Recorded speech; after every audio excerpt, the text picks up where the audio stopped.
네, 요구사항 개발 및 정의 두 번째 시간입니다. 이 시간에는 요구사항 추출 방법과 요구사항 명사화 방법을 중심으로 살펴보도록 하겠습니다.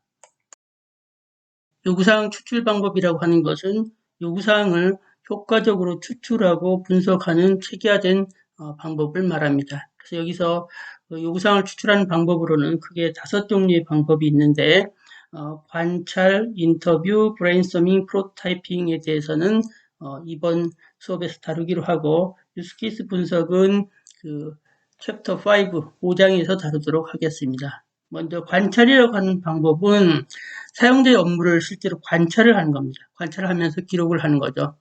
그러다 보니까 어떤 정보를 수집하는, 문서를 통해서 수집하는 그런 형태보다는 직접 보기 때문에 어떤 감춰진 문제가 잘 드러날 수 있다라고 하는 특징이 있습니다.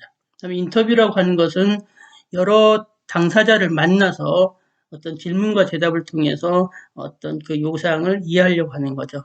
그래서 정확한 요구사항을 추출할 수 있다고 하는 장점이 있고요. 그다음 요구사항에 대한 오해를 줄일 수 있습니다. 그다음 브레인스토밍이라고 하는 것은 여러 사람이 모인 그룹에서 아이디어를 쏟아내는 이제 그런 방법으로 해서 효과적으로 요구사항을 추출하는 방법이 되겠습니다. 그다음 프로토타이핑이라고 하는 것은 시범적으로 시스템을 이제 구현하는 방법이 되겠고요. 이렇게 해서 그 요구사항에 대해서 간단하게 시스템을 구현해 봄으로써 요구사항에 대한 빠른 피드백을 제공할 수 있다고 하는 그런 장점이 있습니다. 그다음 유스케이스 분석이라고 하는 것은 시스템의 외부 기능을 파악을 하고 그러한 걸 바탕으로 요구사항을 체계적으로 구성할 수 있다고 하는 그런 장점이 있습니다.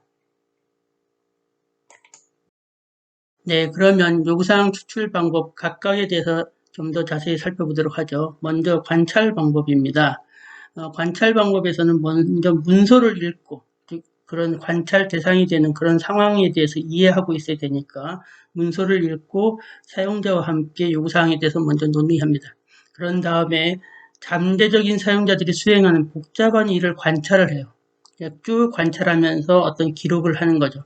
그런데 이 관찰하는 중에 좀 잘 이해가 안 되는 부분이 있다고 하면 그런 사용자가 한 일에 대해서 자세히 설명해 달라고 이제 요청을 할 수도 있죠. 그래서 요청을 하고 그런 내용을 이제 기록을 하는 거죠. 그래서 관찰하고 기록을 하고 하는 그런 메커니즘으로 이제 기본적으로 동작한다는 거죠. 경우에 따라서는 비디오 촬영을 할 수도 있습니다. 예를 들어서 우리가 ATM 기계를 만들려고 하면 ATM 기계를 만들 때는 실제로 텔러들이 수행하는 업무를 이제 잘 이해할 필요가 있겠죠. 그래서 그런 텔러들이 수행하는 업무를 관찰을 할 수도 있지만 그것을 아예 그 비디오로 촬영을 할 수도 있다는 거죠. 그래서 이렇게 특정 그 사용자가 또는 특정 그 시스템에 관련된 사람들이 수행하는 업무에 대해서 비디오 촬영을 한 다음에 그러한 것을 분석할 수도 있습니다. 그런데 이런 관찰 방법은 계속 관찰을 하고 어떤 필요하면 설명을 요청하고 어떤 수행한 업무를 이제 비디오 촬영을 하고 하는데 예를 들어서 은행의 텔러들이 보통 하는 일들은 주로 고객이 계좌에 있는 금액을 찾거나 조회하는 그런 일들을 많이 하지만 어쩌다 이제 대출 업무를 한다거나 하는 그런 상황이라고 하는 것은 뜸하게 그러니까 자주 발생하지 않을 수 있죠. 그래서 그런 상황을 다 녹화하려고 하다 보면 상당히 많은 시간이 이제 소요될 수 있다고 하는 그런 문제점이 있을 수 있습니다. 그래서 관찰 방법의 단점이라고 하는 것은 시간이 많이 소요된다라고 하는 것이 단점이 될 수 있겠어요. 네, 두 번째 방법은 인터뷰입니다. 인터뷰는 고객을 만나서 다양한 질문과 답변을 통해서 요구사항을 정확하게 이제 추출하려고 하는 기술이 되겠죠. 그래서 이런 인터뷰가 효과적으로 운영되기 위해서는 미리 잘 계획을 해야 되고 그래야만 많은 정보를 얻을 수 있습니다. 그 다음에 또 가능하면 많은 당사자와 인터뷰를 진행하는 것이 필요하다는 거죠.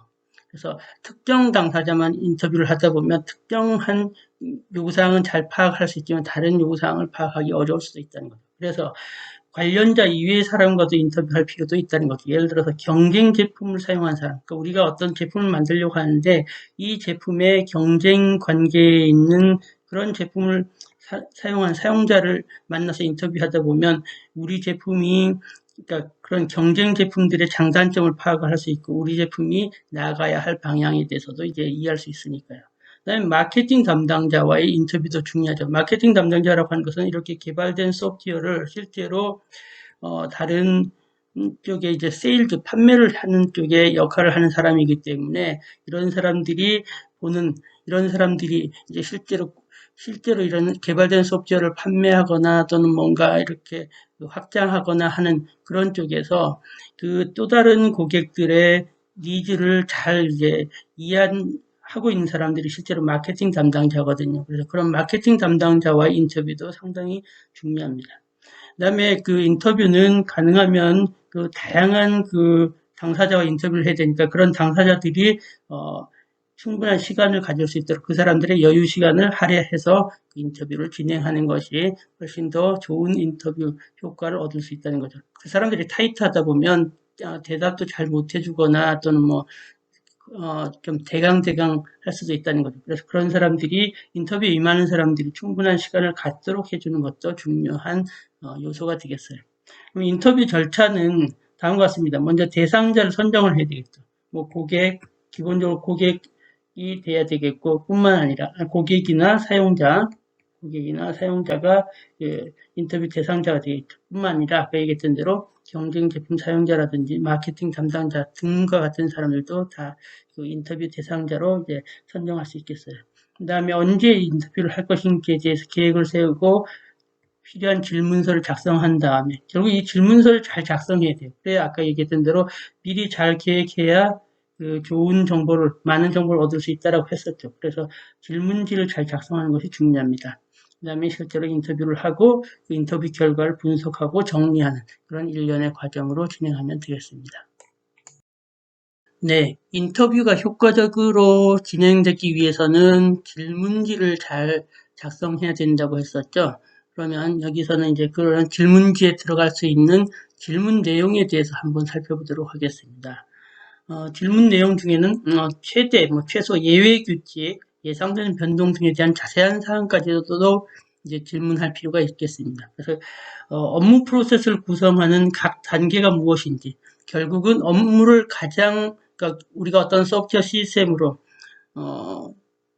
그 고객이 필요한 일을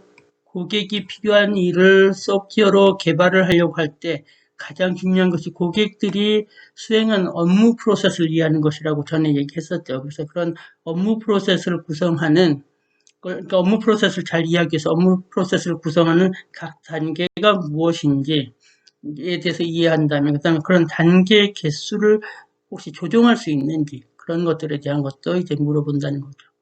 그 다음에 설계 단계에서 앞으로 이 시스템의 확장 가능성에 대한 것들도 물어볼 수도 있겠고요. 보통 이제 질문을 할 때는 육하 원칙이라고 해서 누가 언제 어디서 무엇을 왜 어떻게 이런 것을 적용해서 질문하면은 훨씬 더 그 자세하고 체계적인 어떤 정보를 얻을 수 있겠습니다. 그래서 이런 내용을 이제 질문하면 되겠고요. 또는 관련자에게 시스템에 대한 미래 비전을 질문을 할 수 있겠죠.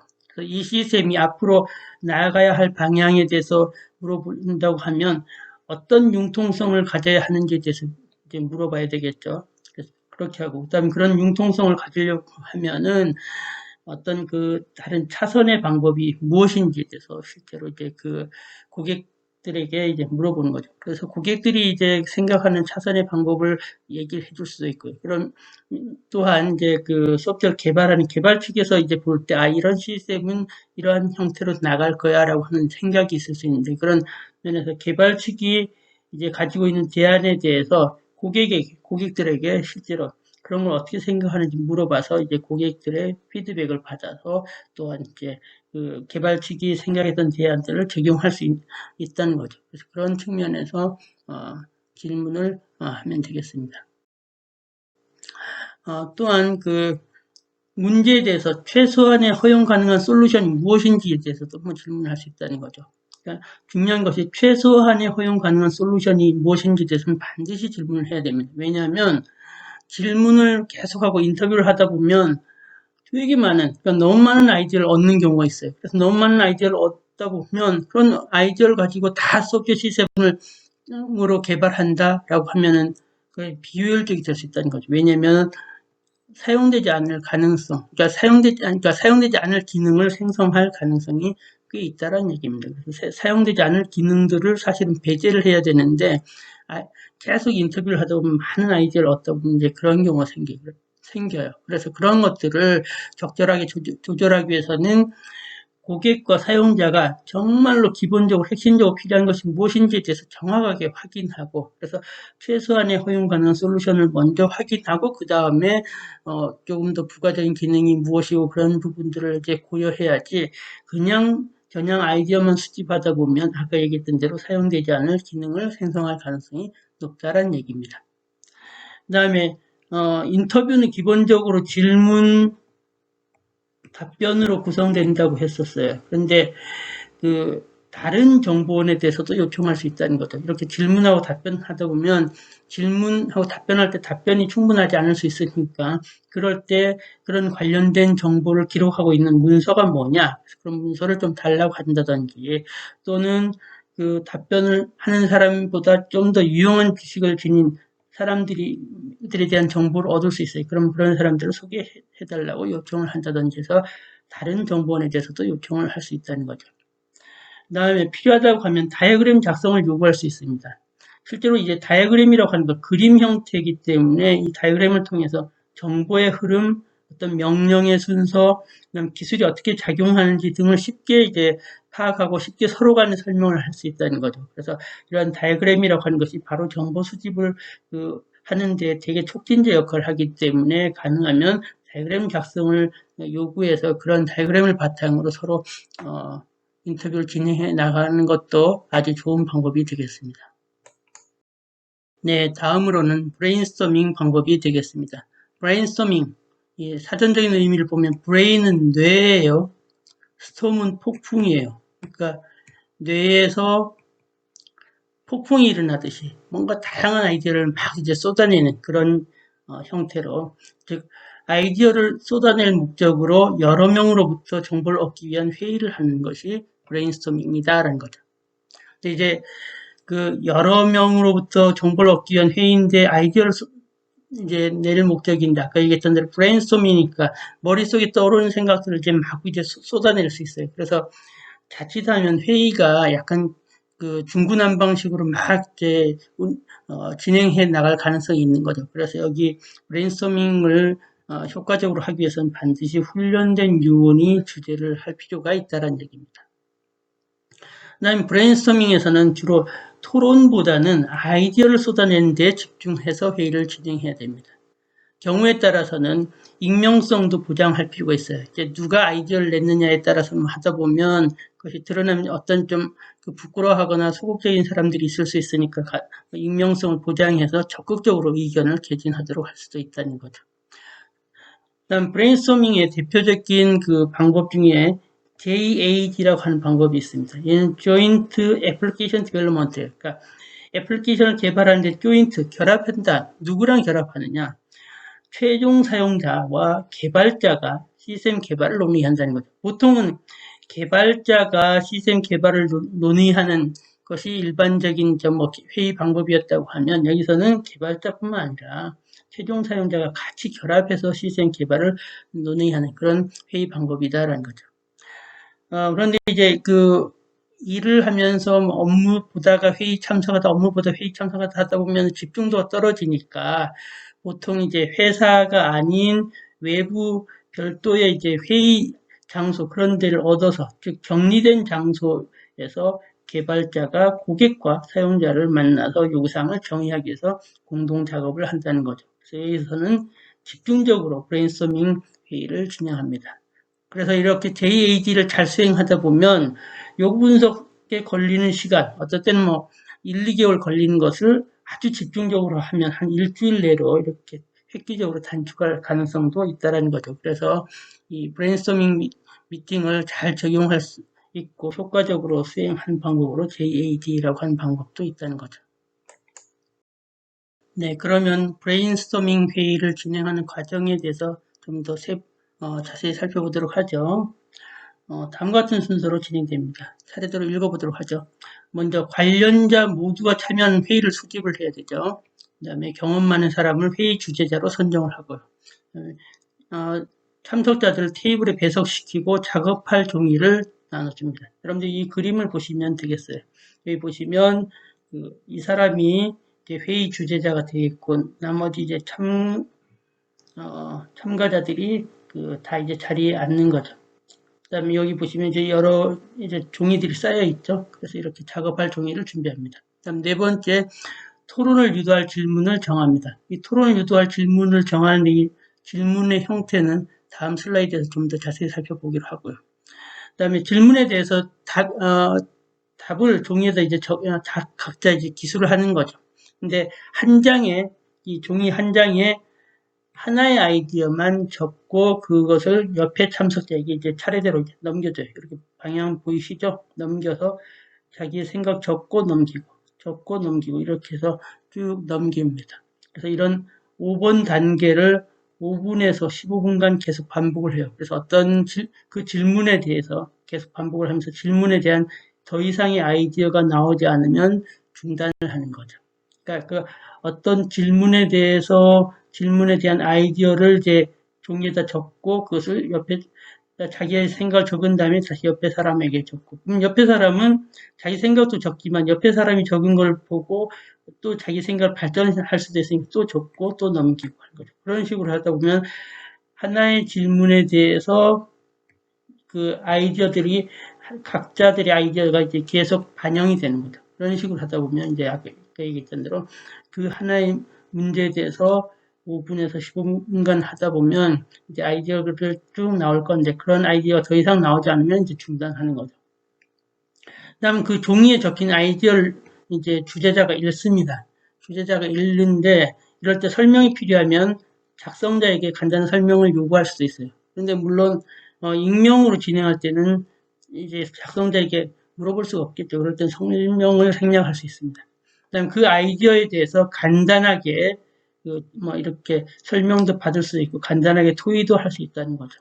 그다음에 그래서 그 간단한 토의를 하고 그다음에 그렇게 하고 나서 도출된 모든 아이디어를 칠판에다 이제 적은 다음에 우선순위를 정하기 위해서 투표를 할 수도 있다는 거죠. 그래서 하나의 질문에 대해서 여러 아이디어들이 막 이제 쏟아져 나올 거 아니에요. 그러면 그 쏟아져 나온 아이디어를 가지고 서로 토의도 하고, 그다음에 그런 어떤 문제를 적용하기 위한 아이디어들이 몇 가지가 있을 때, 그럴 때 그 중에서 어떤 아이디어를 가장 먼저 적용하고, 안 되면 다른 아이디어를 적용한다든지 해서 그런 식으로 우선순위를 정할 수 있다는 거죠. 그렇게 하다 보면 질문이 이제 쭉 준비되면 그 각 질문마다 각 사람들의 아이디어가 이제 누적되고 그런 누적된 아이디어들이 이제 우선순위를 정해자면은 뭐겠어요. 결국 그 소프트웨어 시스템을 개발하는 데 필요한 여러 지식들이 또는 여러 그 생각들이 이제 모이게 되겠죠. 그래서 이런 식으로 브레인스토밍 회의는 진행한다라는 거죠.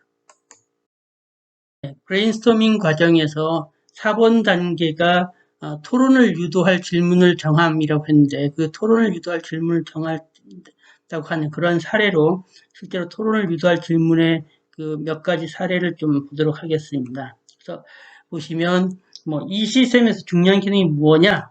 뭐 좀 물어보는 거죠. 그럼 이 시스템에서 포함되어야 할 기능이 무엇냐?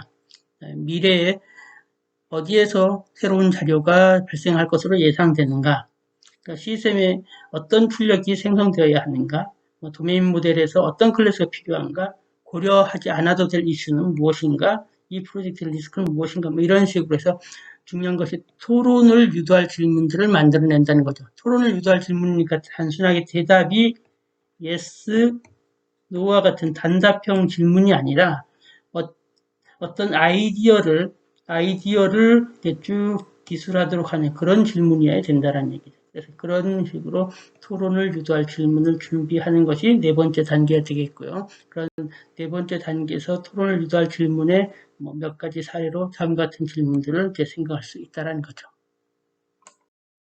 네, 요구사항을 추출하기 위한 네 번째 방법으로 프로토타이핑에 대해서 살펴보도록 하겠습니다.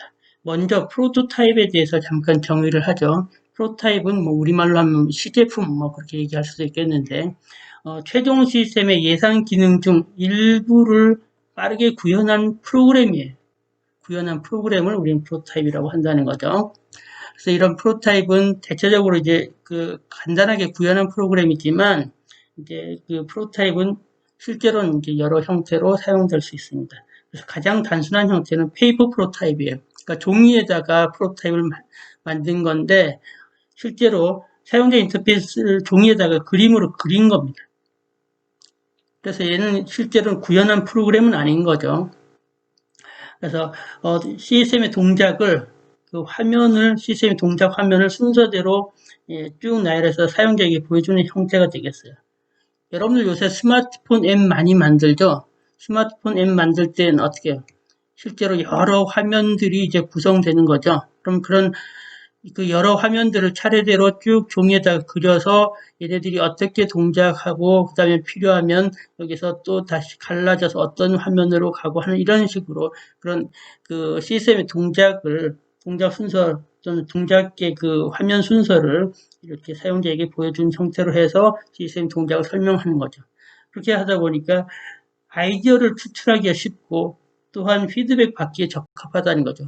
대부분의 사람들이 요구사항을 쭉 추출하는 과정에서 아까 뭐 얘기했던 대로 관찰을 하거나 또는 인터뷰를 하거나 뭐 여러 가지를 하는데 많은 경우에 이제 본인들이 다 생각했던 것들이 다르다 보니까 얘기가 막 여러 가지가 나오는데 이런 식으로 어쨌든 조금 동작하는 형태를 보여주면 생각보다 다양한 피드백이 쏟아져요. 그래서 그런 피드백들이 쏟아지고 또는 아이디어가 또 막 나오는 거죠. 왜냐하면 동작하는 것처럼 보이는 시스템을 보다 보면 자기가 그 생각하지 않았던 것들이 쭉 나타날 수도 있고 하다 보면 자기의 또 새로운 생각들이 또 머릿속에 떠올라서 그런 부분들을 얘기해 준다는 거죠. 그래서 피드백 받기에 적합합니다.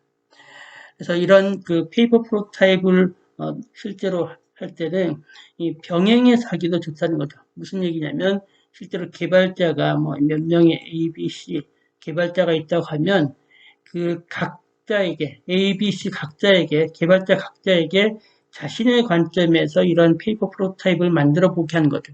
왜냐하면 실제로 코딩하거나 그렇지 않으니까 종이에다 그리는 거니까 쉽게들 그렇게 오래 걸리지 않을 거 아니에요. 그래서 A, B, C 각자가 그 자신의 관점에서 CSM의 동작을 병행해서 작성하게 하고 나중에 이제 그런 A, B, C 각자의 결과를 서로 이제 평가하면서 그 중에서 좋은 아이디어를 채택하는 그런 형태로도 할 수 있다는 겁니다. 그래서 가장 단순한 형태지만 생각보다 효과적인 그런 그 프로토타이핑이 되겠어요.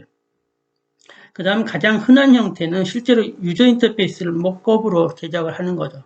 모컵으로 제작을 하기 위해서는 프로토타이핑 전용 언어를 작성을 해서 프로토타이핑 전용 언어를 이용해서 이제 모컵을 작성하는 거죠. 그래서 프로토타이핑을 작성하는데 얘는 실제 유저 인터페이스랑 거의 흡사한 모습으로 이제 모컵이니까 만들어집니다. 그렇지만 실제로 컴퓨팅 또는 데이터베이스에 대한 접근, 다른 시스템과의 상호작용은 이제 불가한 거고, 오로지 이제 사용자에게 보여지는 유저 인터페이스 부분만 제대로 된 모습을 갖춰서 이런 식으로 동작할 거야. 그래서 버튼 누르면 어떻게 될 거고, 여기 어떤 내용이 뜰 거야. 이제 그런 것들을 이제 말로 해주는 거죠. 그런 식의 그 프로타이핑도 있고요. 그 다음에, 시스템의 특별한 요소, 어떤 특별한 측면을 이제 프로토타이핑 하기도 합니다. 예를 들어서 특정 알고리즘, 또는 어떤 데이터베이스에 대해서 그런 것들을 미리 이제 프로토타이핑으로 만들어 보기도 할 수 있다는 거죠. 네, 다음으로 요구사항 문서에 대해서 살펴보도록 하겠습니다. 요구사항을 문서하는 데는 두 가지 극단적인 형태도 있을 수 있습니다.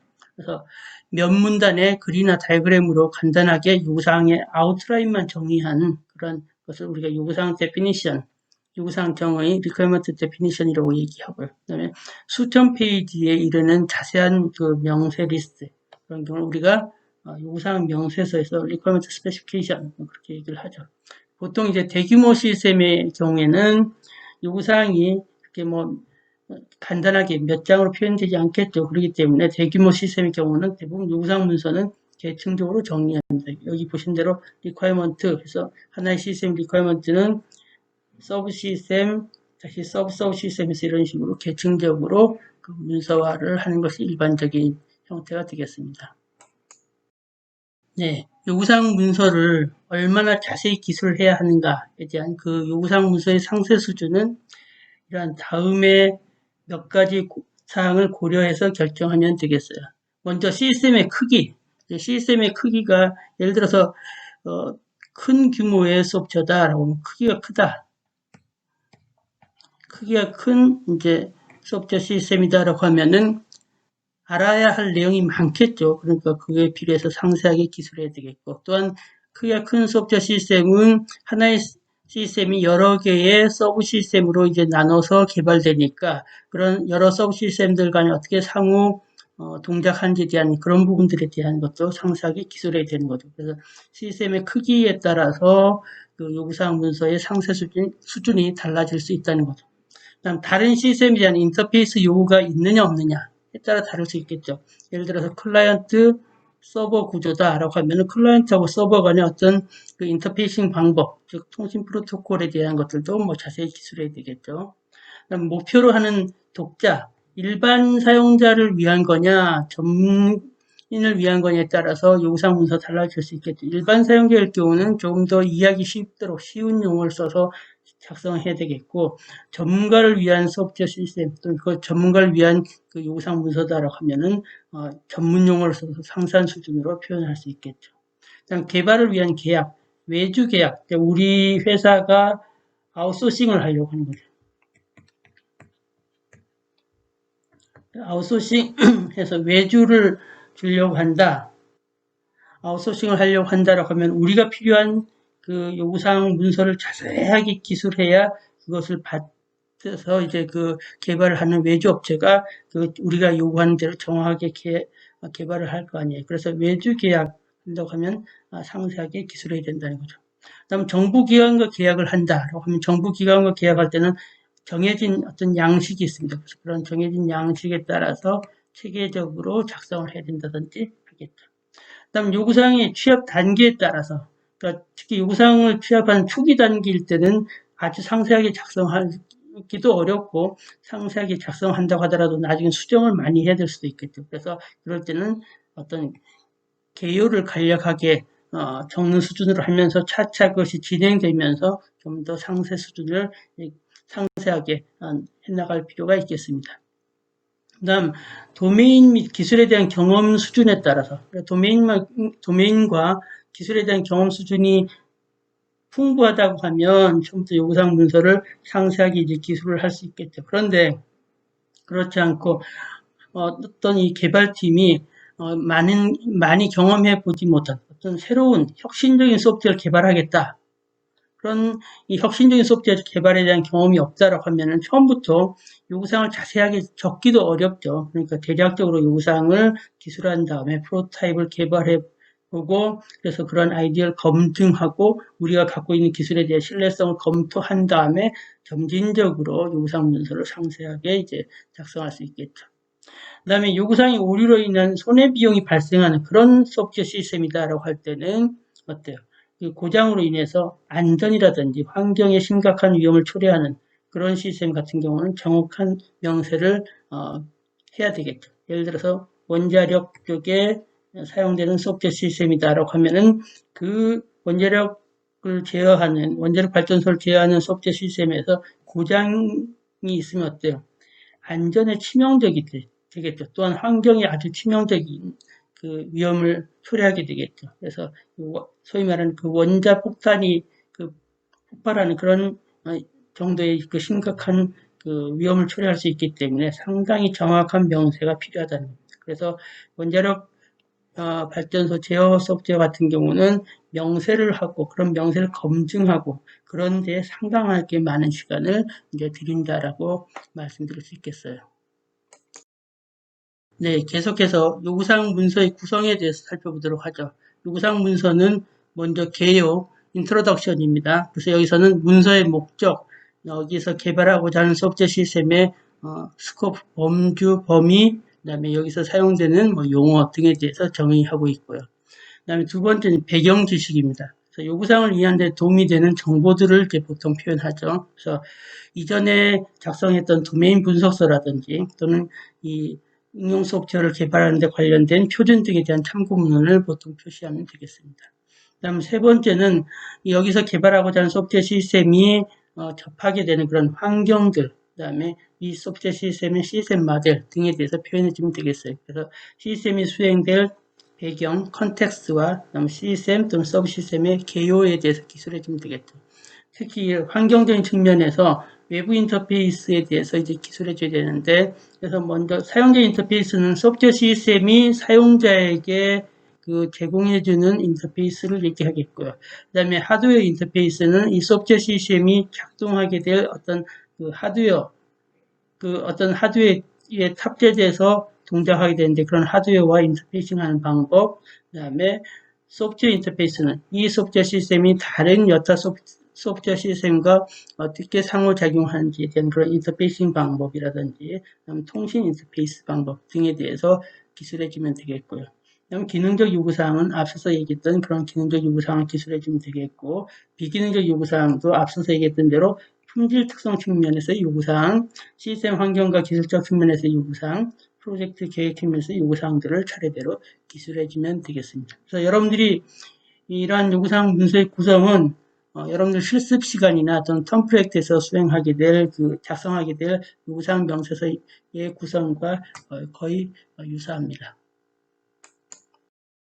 네, 다음으로 요구사항 검토 단계에서 수행될 업무에 대해서 살펴보도록 하겠습니다. 그래서 어떤 요구사항이 만족하는지 검토하기 위해서는 아래와 같은 항목들을 한번 체크해 볼 필요가 있겠어요.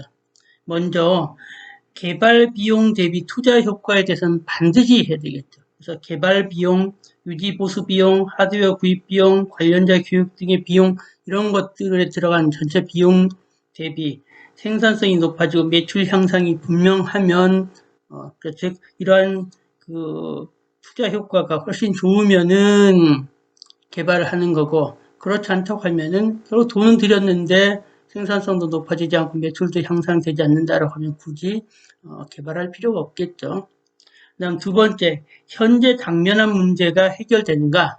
라고 하는 거. 그래서 당면한 문제 중에서 우선순위가 높은 애들은 개발을 하고 우선순위가 낮으면 배제를 하도록 하자라는 거죠. 그래서 이것은 보통 우리가 사회에서 적용되는 파레토 분포 또는 파레토 법칙이라고 하는 80대 20 법칙이 적용돼요. 그래서 당면한 문제의 많은 약 80%의 문제는 약 20%의 작업으로 거의 해결될 수 있다라는 얘기죠. 그래서 20% 작업만 하더라도 80%의 문제를 해결하니까 우선순위가 높은 약 20%에 속한 작업들을 먼저 해서 그 중요한 부분들에 대한 건 문제를 해결하도록 하자라는 거죠. 다음 요구사항은 명확하고 일관성 있게 표현되는가 이제 체크해봐야 되겠죠. 무한점이 없는가. 그다음에 논리적으로 일관성이 있느냐. 일관성. 그래서 일관성은 작성한 요구사항과 다른 요구사항 간의 일관성이 있느냐. 그 다음에 상위 시스템과 그 서브 시스템의 그 요구사항 간의 그 일관성이 있느냐, 즉 부합하느냐에 대해서 체크해 봐야 되겠죠. 그 다음에 충분한 품질의 시스템을 달성할 수 있느냐. 그래서 그런 어떤 좋은 품질을 달성할 수 있는가 하면 예를 들어서 사용성 확보를 위해서 사용성, 즉 사용자가 사용하기 쉬운 정도를 나타내는 것이 사용성인데 그런 사용성 확보를 위해서 사용자 인터페이스 설계에 대한 체크리스트를 적용해서 이러한 여러 가지 체크리스트를 따져서 사용성이 실제로 달성될 수 있느냐에 대해서 한번 확인한다든지 이렇게 해서 어떤 품질에 대한 목표를 달성하기 위한 여러 가지 그 검토 방법을 적용해서 체크해 볼 수 있다는 거죠. 그다음에 가용 자원으로 실현 가능하냐 이런 부분도. 그래서 우리가 아주 성능이 중요한 시스템을 개발해야 되는데 우리 이 방법으로 지금 이 개발된 소프트웨어와 하드웨어에 연관돼서 실현 가능하냐라고 할 때 그런 부분 성능에 대한 것들이 중요하다고 하면 먼저 성능을 체크하기 위해서 프로타입을 만들어서 테스트해 본다든지 그럴 수도 있다는 거죠. 그 다음에 검증 가능하냐. 전에 그 비기능적 요구사항 얘기할 때도 그 요구사항이 검증 가능해야 된다라는 얘기를 했었는데 검증 가능하냐. 즉 검색 결과에 그러니까 검색 결과가 예를 들어 3초 이내에 나와야 된다라고 하면 검색 결과가 3초 이내에 나와야 된다고 하면 검색 결과의 약 95%가 3초 이내에 실제로 나오는지 이렇게 확인해 본다든지 그렇게 해야 된다는 거죠. 그래서 검증할 수 있어야 된다. 그다음에 각 요구사항별로 고유한 식별자를 식별할 수 있어야 된다는 거죠. 그 다음에 그 요구사항에서 그 설계를 과다하게 제한하고 있지 않는가. 그러니까 지금 요구사항을 기술했는데 그러한 요구사항 측면에서 전에도 얘기했지만 요구사항은 what을 기술하는 거라고 했어요. how가 아니라고 했었죠. 그래서 이 요구사항에서 설계를 과다하게 제한하고 있지 않아야 되는데 그렇게 하고 있다고 하면 잘못됐다는 거죠. 그러니까 어떻게 구현해야 될 것인지에 대한 언급이 없어야 된다라는 얘기입니다. 그래서 이런 식으로 해서 요구사항을 검토해 볼 수 있겠어요.